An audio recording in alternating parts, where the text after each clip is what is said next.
What's going on, everybody? Welcome back to the channel. It's Dustin here at Grip and Dip Racing, and I'm getting ready to get started back on the 4.6. Finally got the heads back from the machine shop and got them resurfaced and everything.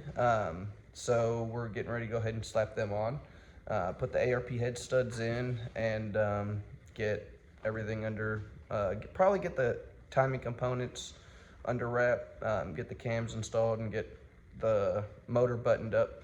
I'm not too sure how far we're gonna get in this because it is kind of cold out here and it's actually snowing outside. But yeah, this last week and a half I've been swamped. I've been trying to get rid of some of my parts that I have stashed and stored away.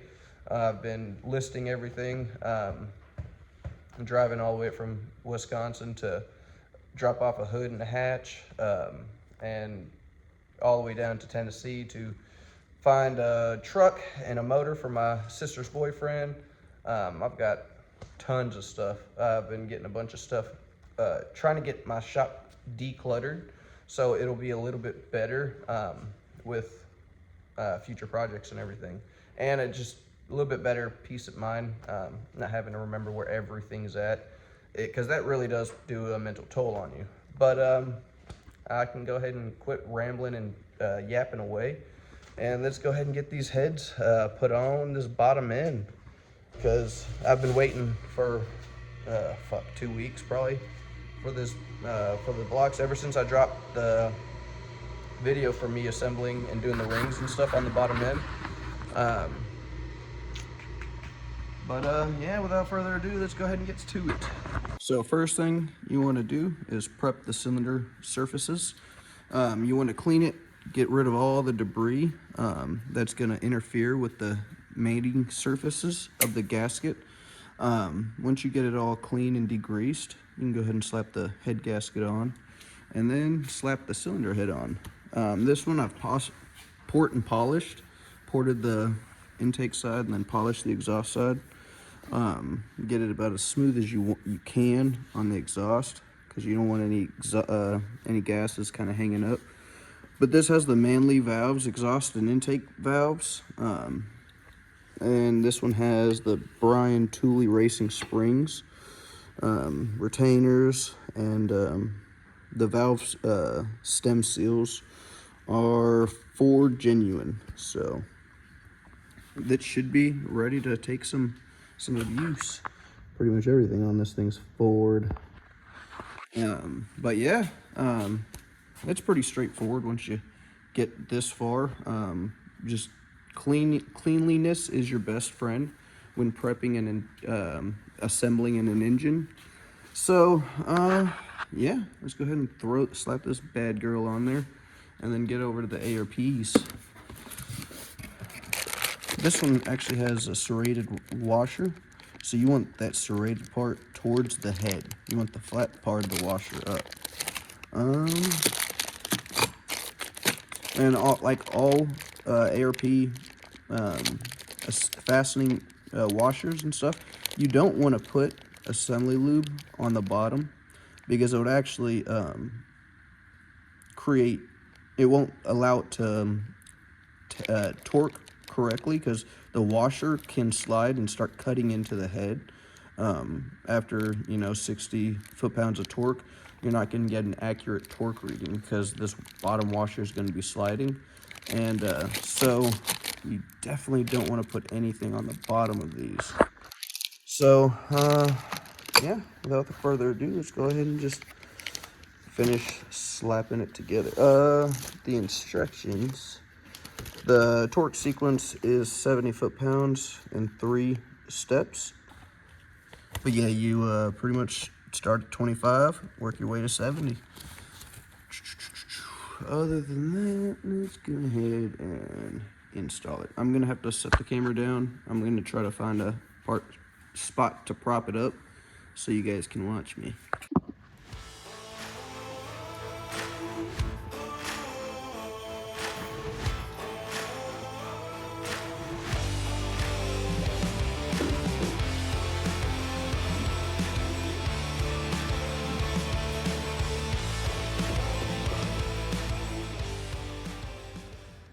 And you always want to grab a stud or two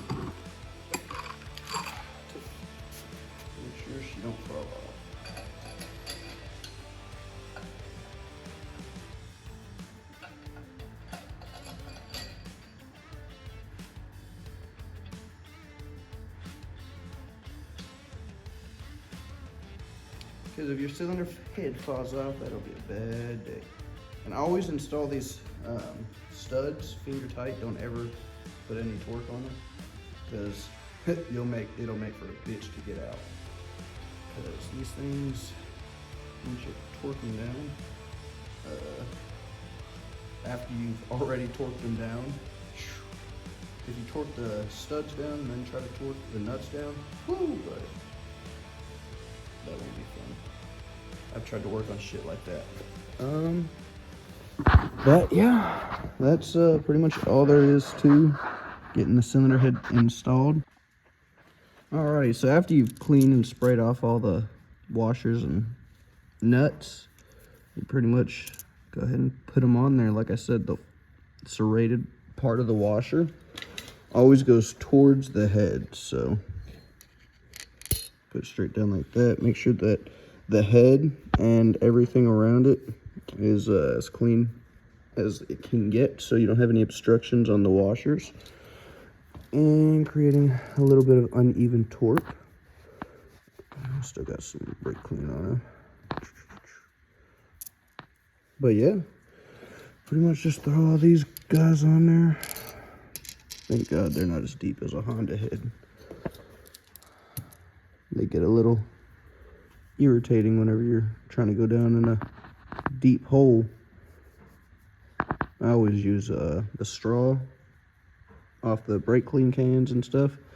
Put that in the middle of it and drop it down on there.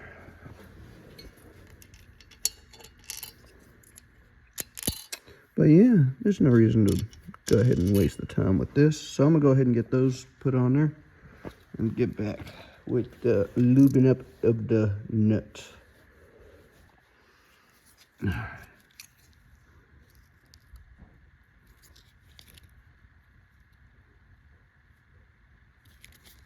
A little bit more in the threads. Alright, so pretty much just come over here and put it on it. Thread it on there, see the lubey up.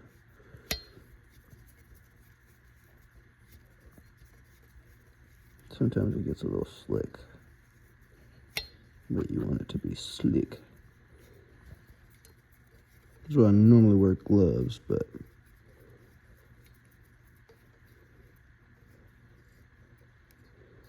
ta-da! And yeah, you can see that I put quite a bit extra on there.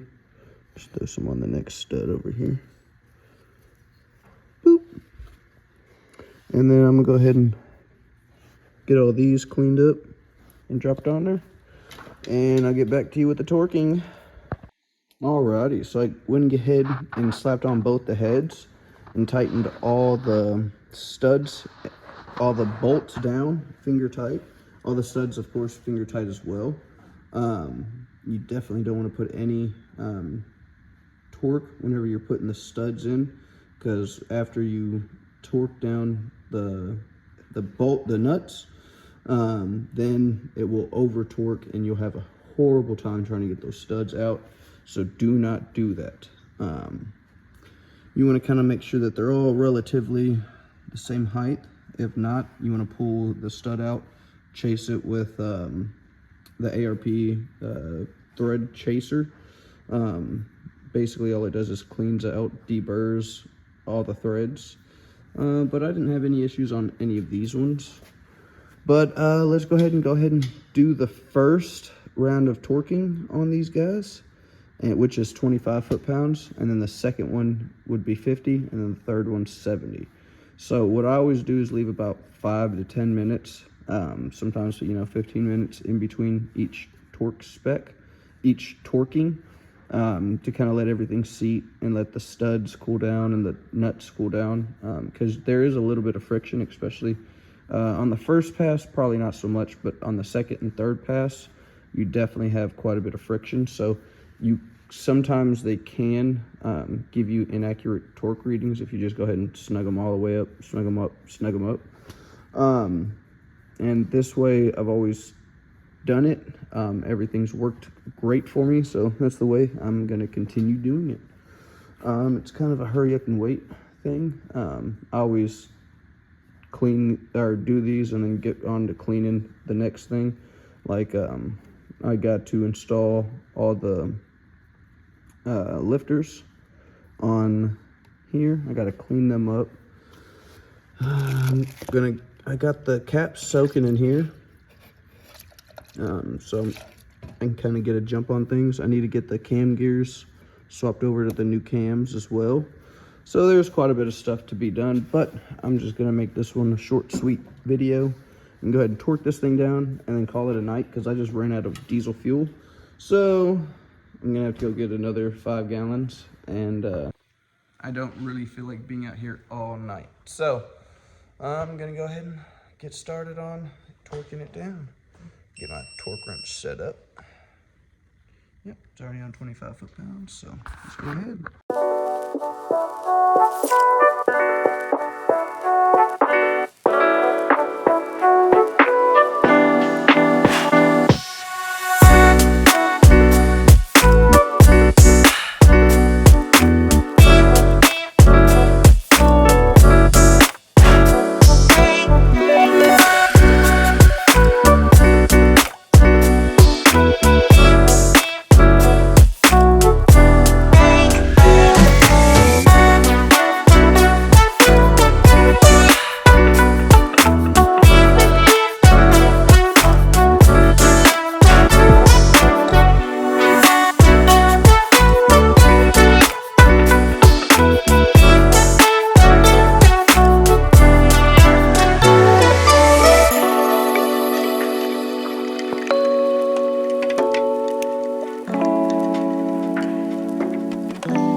So here's the oil pump. It's pretty much identical to the old one, except it's a Melling brand, obviously. But yeah, it's pretty straightforward. 9 foot-pounds on these little bolts. Pretty sure these ones are the same. And then down here on the stud, right here, that one's 19 foot-pounds. So pretty much pull these out. This bolt right here goes from in the timing guide bolt, so you don't have that one on this pump itself. That's within the, that's still in the timing guide. So that's kind of the reason why. Let me throw some assembly oil, assembly lube on the crankshaft. And I always pack. Here, let me go put a glove on. Lube up the shaft, lube up the shaft. Get all that lubed up.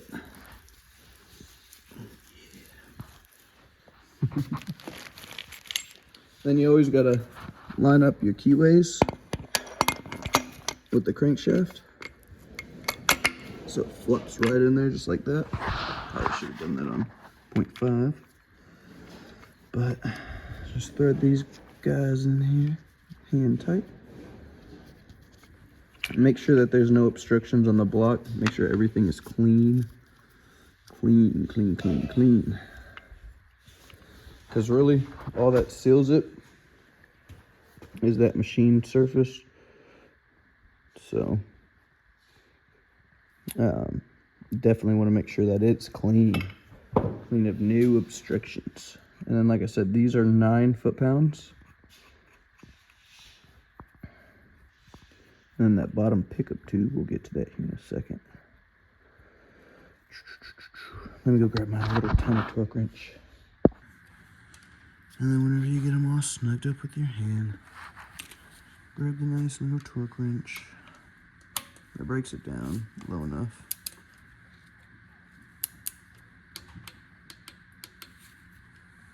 Gotta have a couple double clicks.